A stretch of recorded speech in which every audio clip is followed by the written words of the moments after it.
friends, welcome back to the channel. Shalita here. If you are new, welcome. So how are our reading goals going, friends? For those of you who create seasonal TBRs, such as a fall TBR, how are we doing with that? Are we making any progress? So I was really excited to do a fall TBR, and I just felt like it would kind of make getting through that TBR, it would make it a little more, I don't know, interesting, a little more fun. I'm not gonna lie, I've only read one book on my fall TBR. It's October, it's fall, it's spooky season. So I figured, hey, let's do a spooky reading vlog. So that's what I want to do for this vlog. I want to tackle, I'm not going to say tackle because that makes it almost sound like, I don't know, makes it almost sound like work. But I want to dive into some spooky books from my TBR. So most of my fall TBR books are thrillers or fantasy. So, I mean, whatever I picked was bound to be spooky, right? Or possibly spooky. So, I have selected 3 books for this vlog. I am cautiously optimistic. So, will we get all 3 finished in this vlog? Maybe not. But I am up for the challenge, okay? I am up for that challenge. So, the 3 books that I have picked out for this vlog are The Silence by Tim Levin. So there is a Netflix movie.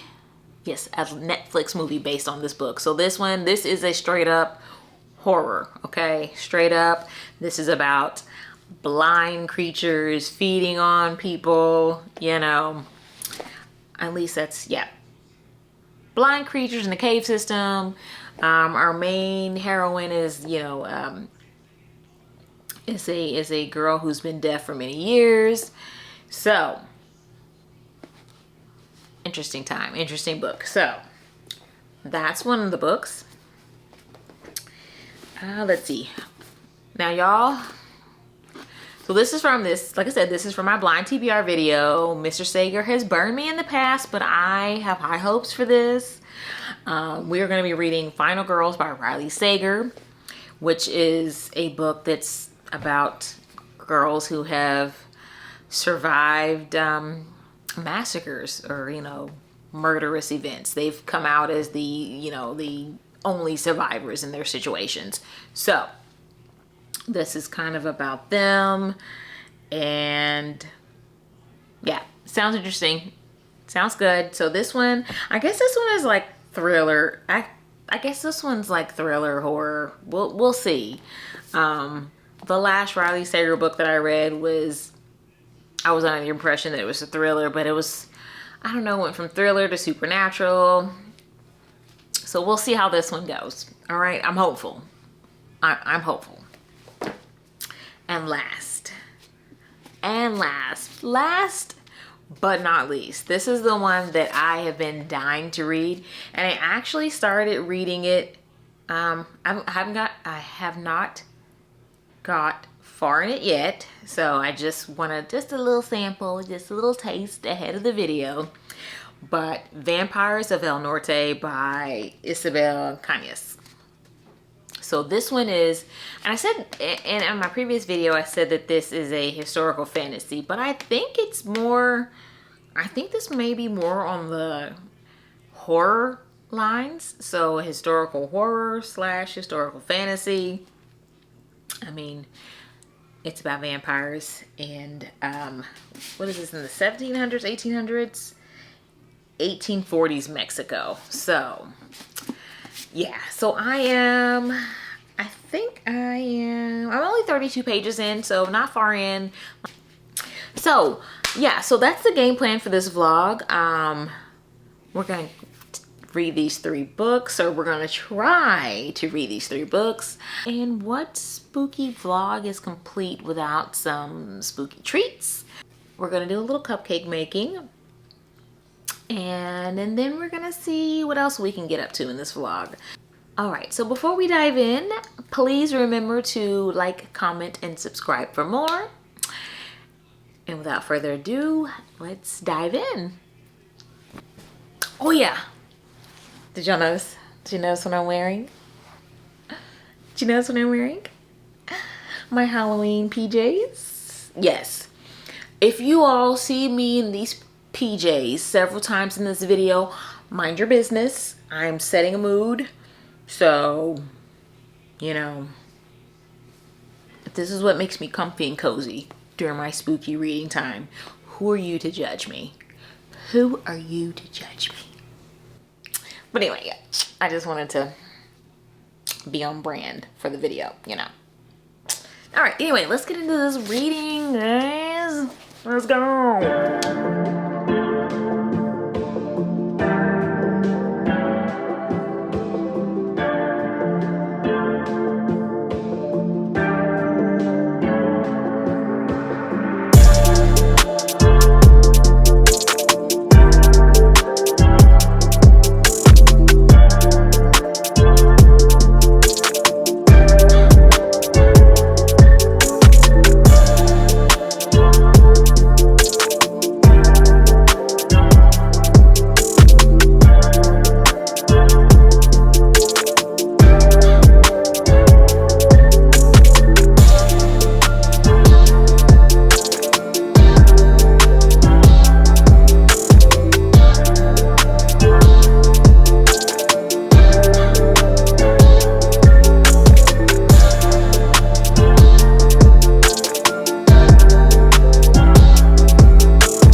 Just want to update.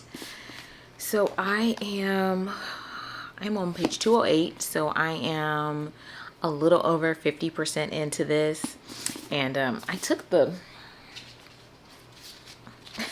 sleeve off because of the dust jacket, whatever. For one, because I don't like the texture of this, and two, when I'm reading books with a dust jacket, I don't want to ruin it, so I take it off. But anyway, so this book is good. And I know how that sounds when someone is like, oh, it sounds like there's a but coming. Okay, so as far as like the horror in this, or the the scary bits, it has more or less been like bits and pieces here and there. Like I don't know how I want to describe it. More like stuff that kind of makes your skin prickle, kind of creeps you out a little bit. The way she builds up and describes little moments and stuff, like you can kind of feel like when, like, if the character says like somebody's watching her, and the way she describes the way her skin feels, you can kind of feel that.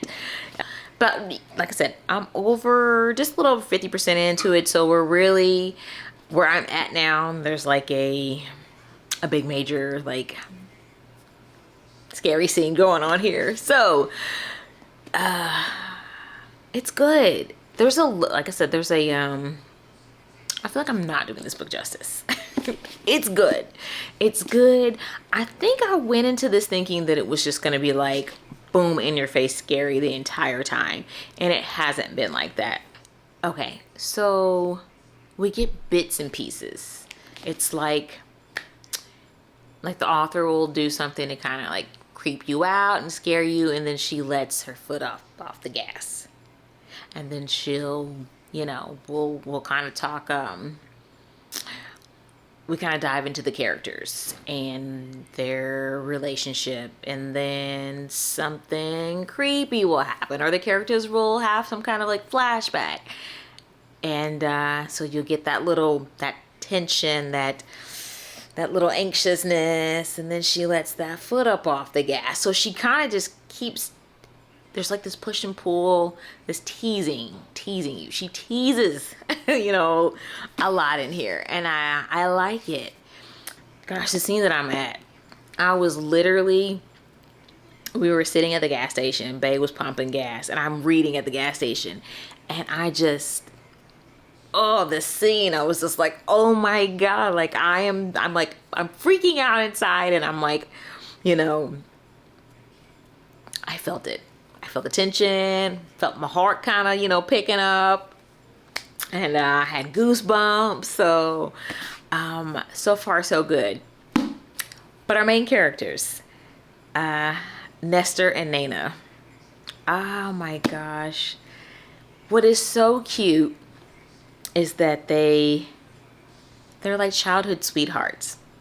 And so in the beginning of the book, you know, they're 13, and it's almost like they're kind of planning their futures, and you know, they're adorable. And then something tragic happens, and they, you know, they drift apart or they get separated somehow. But anyway, like, I'm not trying to give the whole book, I'm not trying to give the book away.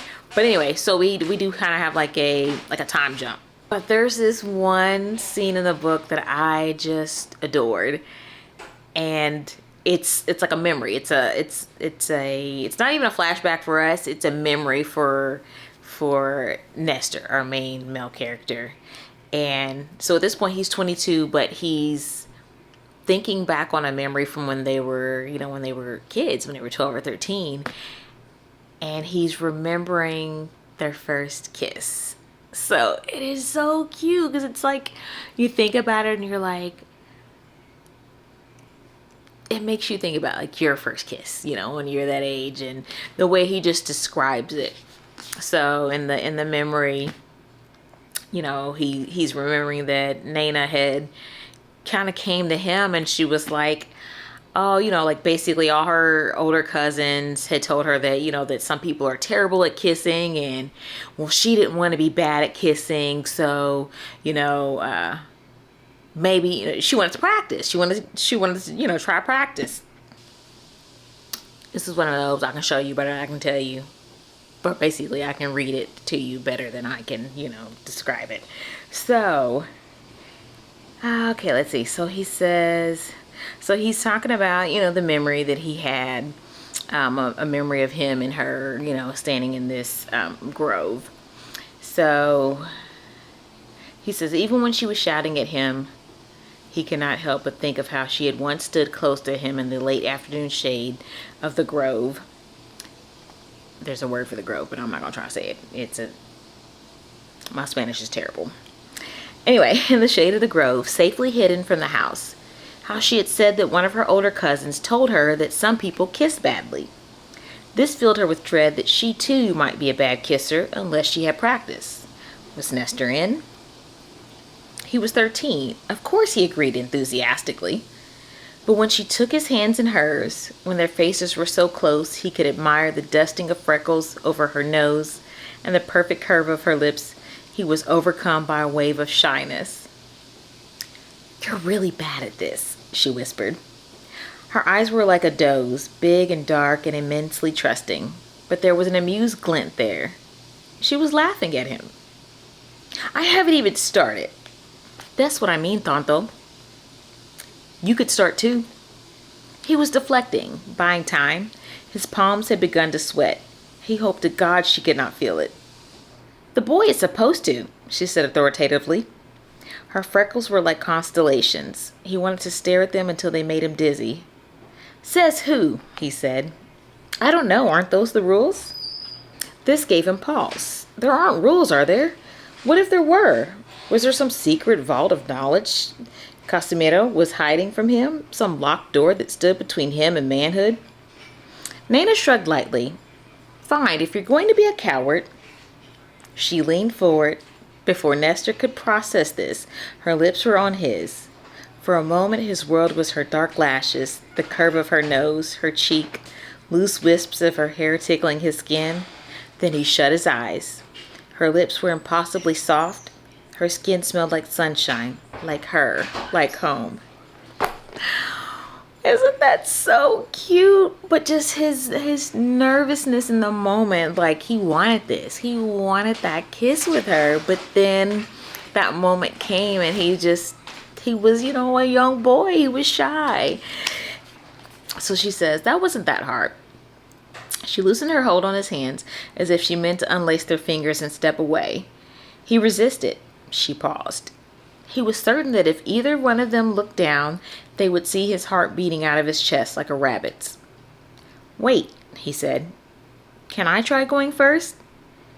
His voice felt unlike his own. He cleared his throat quickly. For practice, he clarified. That's fair, Nana agreed brightly. She pulled her shoulders back and closed her eyes. Go ahead. He inhaled through his nose, held his breath, brought his face close to hers. He lingered there, just for a moment, a hair's breadth from her lips, from her honey skin, to memorize every part of her. He pressed his lips to hers. When he pulled away, her eyes were open, her gaze liquid and intense. A new understanding cracked open in his chest. They both knew that was not practice. That was real. Oh, they were so cute. They were so cute. He said, can I try going first? Oh, it's just so adorable. Oh my gosh. To be, to be 13 again and that first love, that puppy love. So they were cute, and it just kind of breaks your heart to know that something happens that separates them, and then you got vampires. So far so good. Their little love story is cute. How they started out. Now that they're 22, we got the time jump. Not necessarily so cute. There's that, they've got their issues. Their issues. But yeah, good book. Creepy. Like I said, not a little over 50% in, and so the real action with the vamps is starting to kick off. So yeah, but I just wanted to come in and update you guys. So I'm hoping to get this finished so I can start on book 2. I don't know if we're gonna make it through 3 books in this vlog, but I'm definitely hoping to, if not complete 2 books in this vlog, at least get book 2 started at some point in this vlog. So all right, I am tired, so I'm gonna take my behind in here and get myself ready for the night. So I will check back in later with another update.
Okay, so I had to like read the inside of the dust jacket again to make sure I'm like not giving anything away.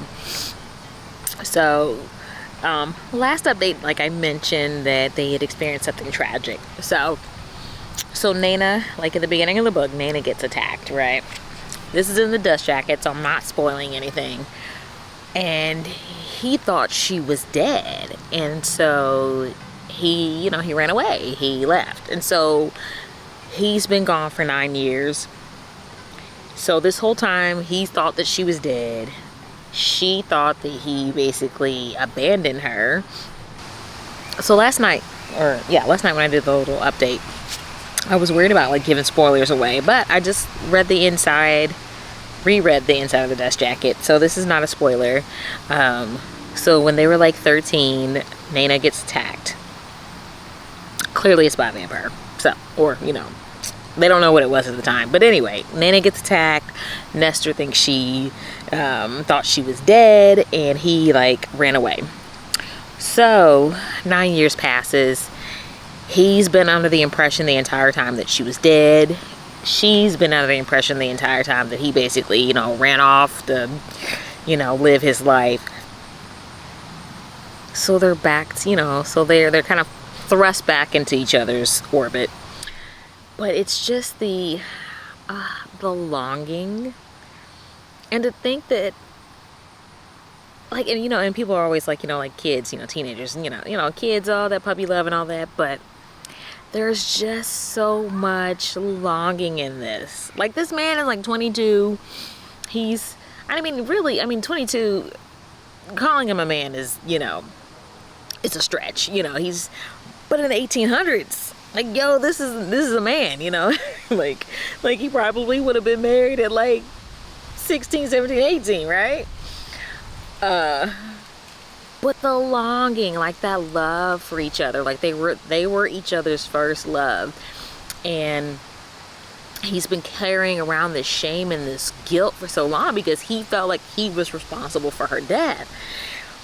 But, you know, there's like these little pockets, these little moments where he's just looking at her with such longing, and it's so sweet. Like they were 13, but he still loves her. Like, they're just so much longing, just the longing, and it's just so sweet. Yeah, this book is so it's so sweet. I mean, I want to get some more murder and mayhem, but I am loving the love story because it just feels so innocent and pure, and just, you know, I mean, it's set in the 1800s, so it feels very, I don't know, it feels very cute and sweet. Let me get some more reading done, and I'll check in later.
Alright guys, so reading update.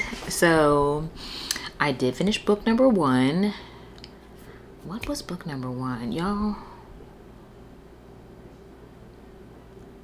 What was book? Oh yes. Okay, so I did finish book number 1, Vampires of Vel Norte. It was a good book. Let's come back to that at the end of the vlog. Right now, let's talk about book number 2. So I am reading The Silence. I have been reading it both physically, and then today I started reading the audio. Today's Halloween. And I really want to finish this book today. There won't be a third book in this vlog. It has taken me quite some time. This vlog was supposed to like be completed like last week, but I do want to at least finish, you know, 2 books for this vlog. So it is my goal to finish The Silence tonight. So just some thoughts. So right now I am on chapter 11. There are 23 chapters in this. So just a little background on this. So this, and this is what's on the bag. There's no spoiler or anything like that. So our main character, her name is Allie. She's a teenage girl. She is deaf, and there are these creatures that, you know, come out of nowhere one day, and they come from like this cave or whatever, and you know, chaos ensues, right? So what I do like appreciate about the book is, you know, it taps into your fears about like what if, you know, we all think that, you know, like things are so outlandish and outrageous, like, well, that could never happen, right? That could never happen. So like even in the beginning of the book, so the characters are witnessing the creatures like on television, like for the first time, and they're all like, oh no, like this must be, you know, some new trailer for something. Oh, this has to be some hoax on social media. And, you know, everybody's in disbelief because, you know, wild ass creatures that no one's heard of attacking and eating people. Oh no, clearly this is a Hollywood stunt or something, right? It makes you uncomfortable. You know, it makes you uncomfortable. It makes you think that, you know, like there's so much about the world that we don't know. There's so much out there. There's so many, you know, possibilities in it. And we're nosy, right? As humans, we're nosy. Like, you know, oh, discoveries, and, you know, we want to discover things. And it's like there are whole ecosystems and worlds within our world that we just need to leave the hell alone. And that's, you know, that's proof in this book. You know, these people go exploring this cave, and they fucked around and found out, you know, that we are not alone out there. Is it really scary? No, not really, or at least not yet anyway. I'm only on chapter 11. There are 23 chapters, so this book has plenty more room to like scare me. But I do like the way that, you know, this plays on our fears and our, you know, sense of security, and when that is shaken, and just what will, you know, a society, like how do we handle that? So how do we handle, you know, stress, chaos, pandemonium? So what are you willing to do for your, you know, you and your family when your back's against the wall? So having an okay time. I'm not blown away just yet. And I think a large part of it is probably because I saw The Quiet Place, or you know, the movie A Quiet Place. And you know, granted, this book came out before that movie, but they are similar, and I saw A Quiet Place first, and it was stunning. Like, it was done so well. So now to like read this afterward, it's like it's similar, right? So I don't know, maybe that is affecting how I am receiving this one. I don't know. So yeah, y'all, I'm talking a lot with my hands because I just put on my little press on, so now I think I'm cute. So the goal is to finish this book tonight so I can get this vlog edited and up this Sunday. So I hope everyone's having a happy Halloween. It is like the perfect level of gloom today. Like it's gloomy, but it's like fall gloomy, so I'm okay with it. I'm digging it. So anyway, so is anybody dressing up today? Did anybody, by the time you guys see this, Halloween will be, you know, clearly it'll be over and done with. So did you dress up today?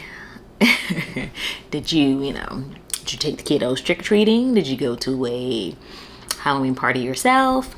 I hope everybody's having a fantastic Halloween, and I'm going to dive back into this book because I have a little over 5 hours left on it, and the goal is to get it done today. So back at it. I'll check in later.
All right, so welcome back, guys.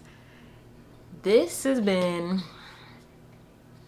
probably been the longest vlog in history, which really is not that it's long, but it has taken me forever to finish this vlog. I got sick last week and I was like down bad. I am just now getting over it. I probably still sound really nasally, but we're gonna press on because I need to finish this vlog. It needs to come to an end. I have 2 more videos that I need to film. So yeah, we gotta end this. So let's recap. Let's put the bow on this baby. So I did not get to Final Girls by Riley Sager. However, I think I'm going to try to read this one in an upcoming vlog. So the goal will still be to complete this book by the end of the year, because it is on my fall TBR, and I would like to read as many of those books as possible. So yes, I think this one may possibly come up in an upcoming vlog. So okay, so Vampires of El Norte by Isabel Cañas. So this one here, hold on, I need a quick sip. You guys, the holiday drinks are back at Starbucks. So I went this morning and I got the depending on where you are, you would either say caramel or caramel. I got the caramel brulee latte. So I got it with oat milk both times.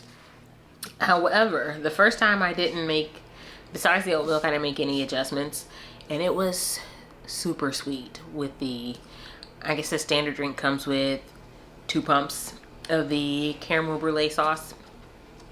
So I went back this afternoon before I picked my son up from school, and I added an extra shot of espresso and I did half the pump. So I did, yeah, I think the original recipe comes with 4 shots of the brulee sauce. So I cut it down to 2. Much better. Much better. As I was saying, Vampires of El Norte. So I think I rated this 4 stars. So this was not as scary as I anticipated, but it was still a good read. I did enjoy, while it wasn't scary, well, it wasn't like super spooky, super scary, it did have a lot of tension in it. So a lot of like anxious moments that kind of made your skin crawl, kind of made you feel a little anxious, you know, in anticipation.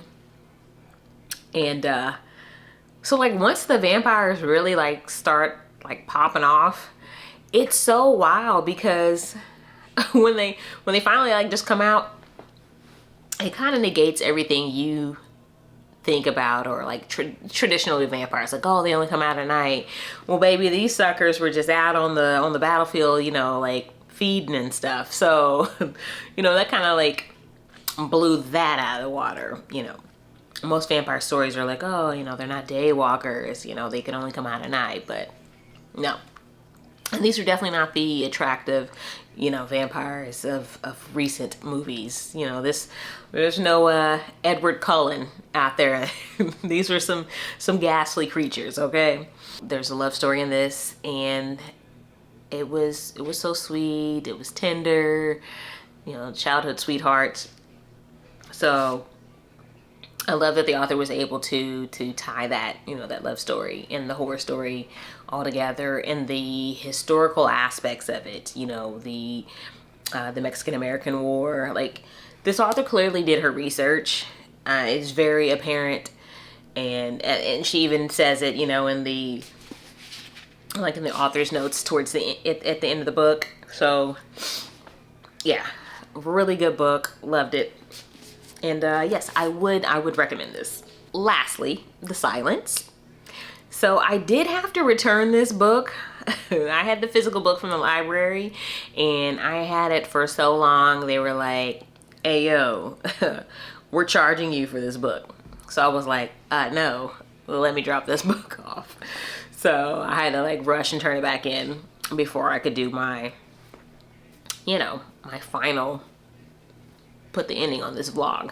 So anyway, so this one was mid, okay? Like, it wasn't terrible, but it also wasn't great. So I mean, it wasn't a bad read. I have not read a lot of horror, so I mean, there's probably spookier, scarier stories out there. It was a decent book though. So I think I already kind of went over what this one was about. So this book is about these blind creatures that you know, they kind of get released or unearthed from a cave, and we kind of follow the journey of this family. The daughter is, you know, she's a teenager, she's deaf, and you know, you begin to learn in the story that the creatures are basically, you know, they're blind and they are attracted to sound. So right off the top, I mean, her family already kind of has the has an upper hand, you know, 'cause she's deaf, so they already, you know, primarily use sign language in their home. This book did have some moments that definitely made your girl cry. So, and I get it. It's not that hard to do. It's not that hard for a book to make Shalita cry. But this is a horror story, so this is a horror novel. So I did not expect it. And yeah, I don't want to give anything away, but just, yeah. I mean, it's a horror. So, you know, there's gonna be some deaths. So clearly that's what made your girl cry. Okay? So just, if you read this, just know something or someone important dies. Someone important dies, and Shalita cried. Okay? Shalita cried like 3 times. So, well, actually, I didn't cry like 2 times. So, and then like by the 3rd death, I was just like, oh. But anyway, yeah, so this one was good. It wasn't great. And honestly, like I said earlier in the vlog, I think that maybe seeing A Quiet Place first kind of hurt my opinion of this book, possibly, because I mean, A Quiet Place was just like a masterpiece for me. I was like, oh, when I went to see the movie, I was like, oh my God, this is so unique. Like, there's nothing else like this out there. And poor Tim Levin, you know, he had wrote this book just a year or two before that movie came out. So yeah, decent book, mid, but it wasn't as terrifying. But it was still a good book. Still a good book, you know. So if you've seen A Quiet Place and if you've seen The Silence, the movie on Netflix, like which one do you think is better? Because I still haven't seen, like, I mean, I've read the book clearly at this point, but I haven't seen the movie The Silence, so I don't have a opinion of the movie. But if you've seen both of those movies, which one do you think was better? A Quiet Place or The Silence? All right, so that is all I have for you guys today for this vlog, okay? Spooky season is over. Well, spooky season is over for many of you, but according to my fall TBR cart, the spooky season is still alive and well, okay? Spooky season is not over for me until, you know, the fat man's coming down the chimney. I don't care. I can read spooky stuff and fantasy books 24/7, 365. It don't matter to me. But it does feel, I guess it does feel special reading it, you know, in September, October, November, you know. But anyway, if you are into historical fiction, if you are into horror, if you are into vampires, this is a good read. If you want to dabble in horror, but you know, you don't want to be completely, I don't know, you don't want to be totally scared, you know, having to sleep with the lights on, this is a good one. You know, there is a little bit of gore, but not a whole lot, okay? The Silence, there's, you know, there's a little bit of gore to that one. But I do. This one I highly recommend. I really loved it. She painted a wonderful picture with this one. So yeah, that's all I have for you guys for this vlog. Until the next one, guys, please remember to like, comment, and subscribe for more. Don't forget to click that notification bell so you don't miss an upload from me.